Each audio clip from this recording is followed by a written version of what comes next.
अच्छा ये देखो, अगर मेरा वीडियो बाय मिस्टेक इंग्लिश में आ रहा है तो आप ये देखो, वीडियो के सेटिंग में जाके ये जो ऑडियो वाला ऑप्शन है आप इसे हिंदी में सेट कर सकते हो। ओके, तो प्रीवियस एपिसोड में हमने देखा था कावाकी वास को जब पूरी तरह बना के उस कमरे से निकलता है तब नारुतो के अंदर मौजूद नाइन टेल फॉक्स उसे रोक लेता है।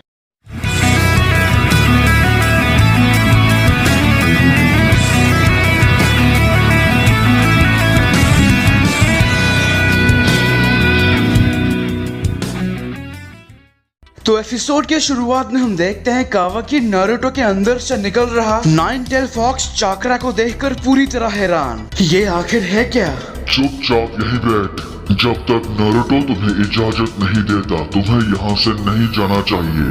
पहले ये बताओ तुम आखिर हो कौन? मैं एक फॉक्स हूँ जो नारुतो के शरीर में रहता है। तुम मुझे एक सुपरनैचुरल मॉन्स्टर स्पिरिट भी कह सकते हो। तो क्या तुम मुझे मारना चाहते हो? शांत हो जाओ, मैं तुम्हारा दुश्मन नहीं हूँ, लेकिन विलेज की सुरक्षा को ध्यान में रखते हुए मुझे तुम्हें कुछ बताना है। कितनी अजीब बात है, जिस विलेज को मैंने कभी तबाह करने की कोशिश किया था आज उसके सुरक्षा के बारे में सोच रहा हूँ मैं।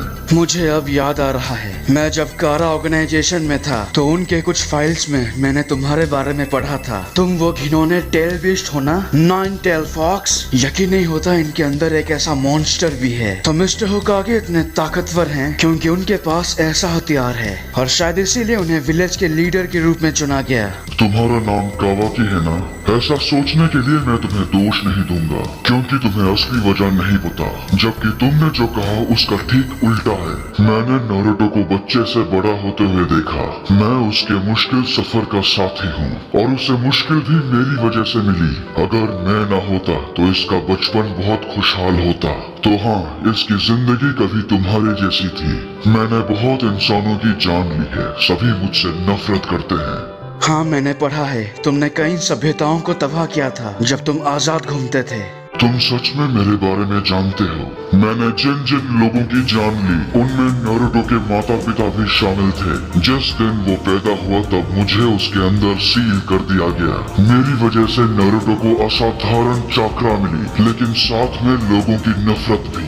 बचपन से ही वो अकेले उस नफरत को सहता रहा। वैसे देखा जाए तो इसके माता पिता ने ही मुझे इसके अंदर सील किया था, पर मैंने भी कई बार उस सील को हटाने की कोशिश की, उसके गुस्से का फायदा उठाया। जब नारुतो को बहुत ज्यादा गुस्सा आता था तब उसे मेरी ताकत हासिल होती थी, पर बदले में नारुतो अपने आसपास के लोगों को जिनकी वो फिक्र करता है उन्हें नुकसान पहुंचाता था।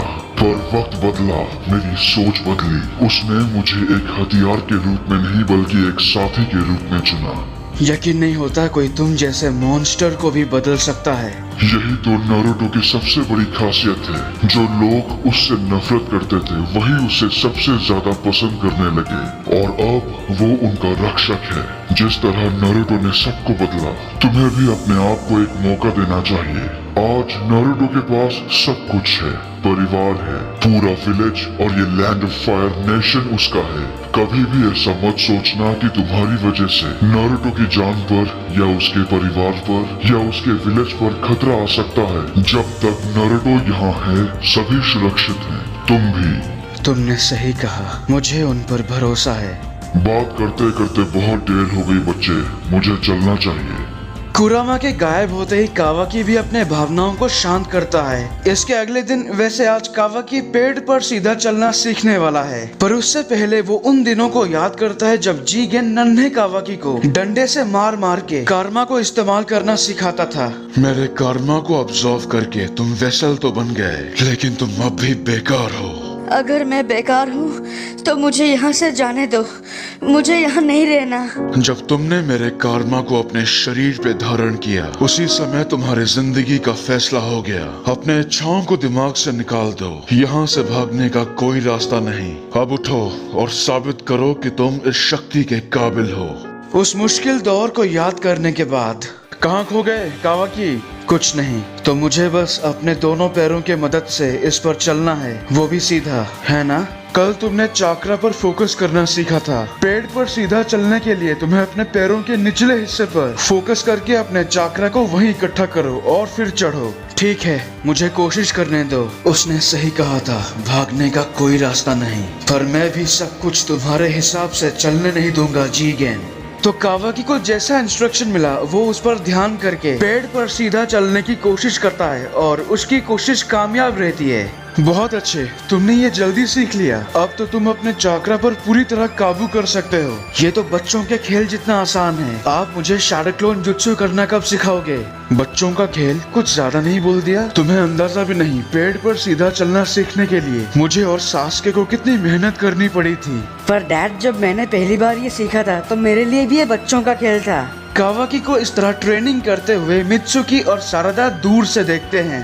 तुम्हें नहीं लगता लॉर्ड होकागे कावाकी पर कुछ ज्यादा ही ध्यान दे रहे हैं? कावाकी अगर कर्मा के साथ साथ निंजुत्सु इस्तेमाल करने में माहिर हो गया तो वो कमाल का निंजा बन सकता है। तुम्हें भी यही लगता है ना?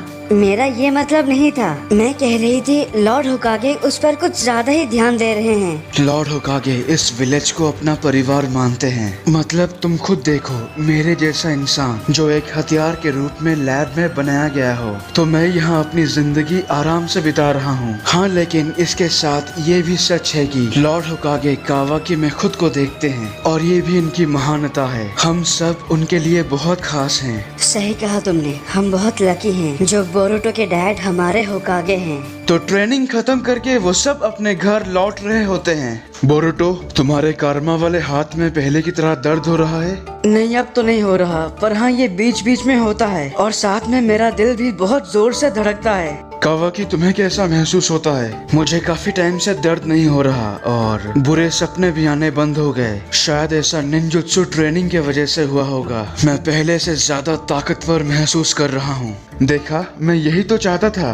कावाकी अगर ताकतवर बन रहा है तो मुझे भी पीछे नहीं हटना चाहिए। मित्सुकी, चलो साथ में ट्रेनिंग करते हैं। अच्छा आइडिया है। वैसे भी हमें कारा के साथ अगली लड़ाई के लिए तैयार रहना है। हाँ बिल्कुल। कावाकी, अगर तुम आना चाहो तो आ सकते हो। नहीं, तुम जाओ, फिलहाल मुझे दिलचस्पी नहीं। तुम सच में नहीं आना चाहते? थक गए क्या? मुझे घर जाके कुछ काम करना है। ठीक है, जैसे तुम्हारी इच्छा। हाँ, पर अब तुम अकेले नहीं हो, समझे? हालांकि तुम हमारे बीच में कैसा महसूस करते हो मुझे अभी तक नहीं पता। खैर, हम चलते हैं। चलो मित्सुकी। उसका नाम है जीगेन। क्या? जीगेन वो कारा का लीडर है। उसने मुझ पे जबरदस्ती एक्सपेरिमेंट करके मुझे कारमा दिया। उसी ने मेरी जिंदगी नरक जैसी बना दी। वो कारमा के बारे में सब कुछ जानता है। उसका एक मकसद भी है जिसे वो मेरे सहारे पूरा करना चाहता है। हालांकि मैं उसके मकसद के बारे में नहीं जानता। चाहे कुछ भी हो, हमें आगे जाकर उसका सामना करना होगा और उसे हराना होगा।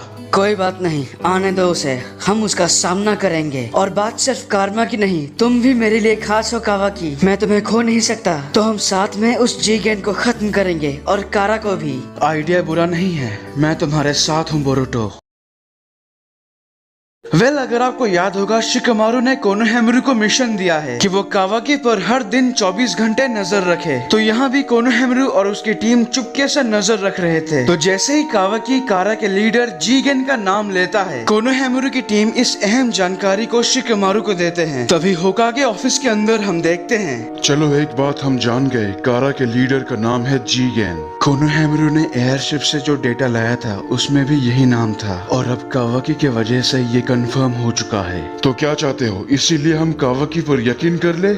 शिकमारू, तुम्हें अब भी उस पर शक है?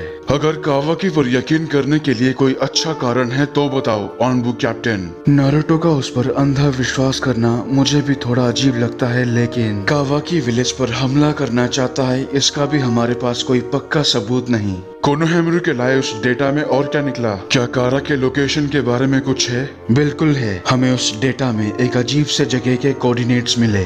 वो जगह कहाँ है? वो लोकेशन इस पृथ्वी पर नहीं बल्कि किसी दूसरे डायमेंशन में है। दूसरे डायमेंशन? हद है, ऐसा तो मैंने उम्मीद नहीं किया था। जब बात ऐसी अजीबोगरीब जगहों की हो तो वहाँ सिर्फ एक आदमी काम आ सकता है। सास्के को कहो कि उस डायमेंशन में जाके वहाँ जितनी जानकारी हो उसे इकट्ठा करे और जिंदा सही सलामत वापस आए। तो ऑर्डर मिलते ही सास्के कोनोहामारू के लाए उस डेटा में से मिले कोऑर्डिनेट्स के मदद से फाइनली कारा डायमेंशन पहुंच जाते हैं। दूसरी तरफ हमारे असली दुनिया में जिस जगह पर बोरो के कल्ट के लोग रहते हैं, वहाँ एक स्टेज है जहाँ सैकड़ों अपनी जिंदगी से हारे हुए लोग किसी के इंतजार में हैं, ऑफ कोर्स बोरो के। और तभी स्टेज के बीच में आता है बोरो। मैंने एक सपना देखा जिसमें तुम सबकी आत्माओं को बचा लिया गया था। मैंने एक सपना देखा, एक सपना जिसमें किसी के साथ भेदभाव नहीं हो रहा, एक सपना जिसमें अमीर गरीब एक समान थे, एक सपना जिसमें सभी बीमारियों से मुक्त थे। आज ये दुनिया एक गंदी नाली जैसा हो चुका है, नरक है ये जो तुम सबका शोषण करता है। लेकिन मुक्ति का बस एक ही रास्ता है और वो सही रास्ता हमें ओत्सुकी ही दिखा सकते हैं। आज यहाँ हमारे साथ कुछ नए मेहमान जुड़े हैं। जरा इन बेचारे बच्चों को देखो, इनके अंदर एक ऐसी बीमारी है जिसका इलाज मैं भी नहीं कर सकता और इन्होंने अपने परिवार को भी खो दिया। हालांकि हम दुखों को दूर करने का तरीका जानते हैं, सभी दुखों से मुक्ति पाने का बस एक ही मार्ग है। जरा सुनिए, आपके पास हमें देने के लिए पैसे नहीं है। पैसे किसे चाहिए? ऐसे बेकार चीजों को खुद से दूर कर दो। मुक्ति पाने के लिए पैसों की जरूरत नहीं है, तुम सबको बस अपना शरीर देना होगा। क्या सच में कोई तरीका है? तुम जानना चाहती हो तो सुनो, मुक्ति पाने का सही तरीका है अनंत सुखयोमी। अनंत सुखयोमी? बहुत समय पहले एक देवी ने इस धरती पर अवतार लिया था। उनका नाम था कागुया ओत्सुकी। विश्वास किया जाता है कि वो चौथे विश्व युद्ध के दौरान प्रकट हुई थी। उस वक्त पवित्र पेड़ के सहारे उस देवी ने अनंत सुखयोमी से हम सबको उस कभी न खत्म होने वाले हसीन सपने में ले गई। उस वक्त हम सबको मुक्ति मिल चुकी थी, उद्धार हो गया था हमारा। लेकिन एक अज्ञानी ने हमारे उस सपने को तोड़ दिया। हम सबको मुक्ति मिलने के बाद भी हमें इस श्रापित दुनिया में घसीट ले आया और देवी कागुया ओत्सुकी को हमेशा के लिए कैद कर दिया उसने। वो अज्ञानी जो हमारा यानी मानवता का दुश्मन है, उसका नाम है नारुतो उज़ुमाकी। लेकिन उसे ये नहीं पता कि आज भी हमारे बीच में भगवान ओत्सुकी मौजूद हैं। एक और ओत्सुकी अब भी जिंदा है। ये सच है? बिल्कुल सच है। आखिरकार मैं उन भगवान से खुद मिला हूँ, उन्हें अपने आंखों से देखा है, उनसे बात की है और अब इस बार तो वो अज्ञानी नारुतो उज़ुमाकी कुछ उखाड़ नहीं सकता। और यहीं पर इस एपिसोड की एक्सप्लेनेशन खत्म होती है। अगर आपको ये वीडियो अच्छा लगा तो प्लीज लाइक और कमेंट कीजिए, और अगर आप मेरे चैनल पर नए हो तो इसे सब्सक्राइब करने के साथ उस बेल आइकॉन को भी दबा ही दो। तब तक के लिए खुश रहना, मैं मिलूंगा आपसे अगले वीडियो में। पीस।